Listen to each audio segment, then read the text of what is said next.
The Spartans were not white, and history proves it. White people love to claim Spartans as their ancient warrior ancestors, but the only thing they would have done in battle is get sunburned. Spartans lived in the Mediterranean, not Scandinavia.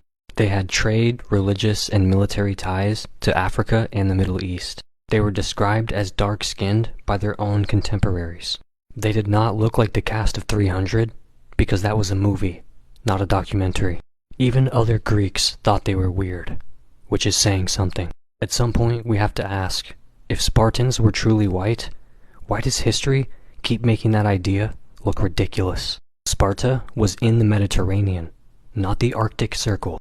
Sparta was located in the southern part of Greece, known for olives, sunshine, and not producing blonde-haired Vikings. They were part of the Mediterranean world, meaning they had trade and cultural exchanges with Egyptians, Phoenicians, and Persians. Genetic studies show that ancient Greeks, including Spartans, were a mix of Aegean, Middle Eastern, and Northern African ancestry. Meanwhile, Northern Europeans at the time were mostly just trying to figure out fire. In 480 BCE, the height of Spartan military dominance, Northern Europeans were living in tribal societies without written language. The Greeks referred to them as barbarians, which is ancient Greek for, we don't take these people seriously. Sparta had more in common with Egypt than with Viking reenactment festivals. White people weren't inheriting Spartan culture. They were just hoping no one checks a map. Greek civilization, including Sparta, was shaped by trade with Egypt, Anatolia, and Levant. They borrowed military and religious traditions from non-white civilizations. Their gods, myths, and architecture all show clear foreign influence. Their art depicts a range of skin tones, none of which match the cast of Gladiator. Meanwhile, Northern Europeans had no connection to Sparta.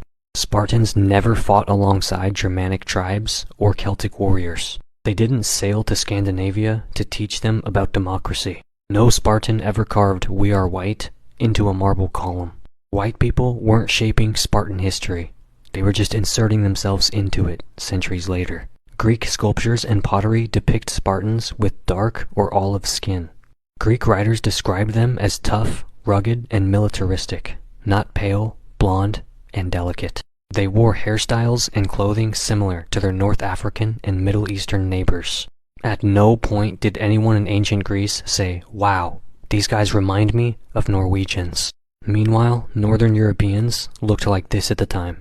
No written language, no organized state, no marble statues, just wooden carvings, and possibly some rocks. White people weren't Spartan descendants. They were still figuring out soap when Sparta fell.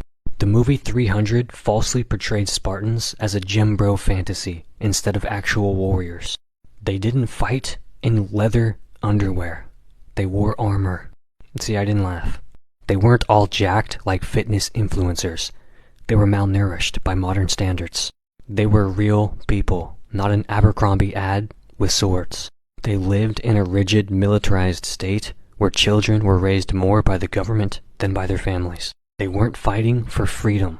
They ran a brutal slave society where helots did all of the work. They weren't individualists. They practiced state-mandated collectivism that would make even the most hardcore communist rethink their stance. White people weren't honoring Spartan culture.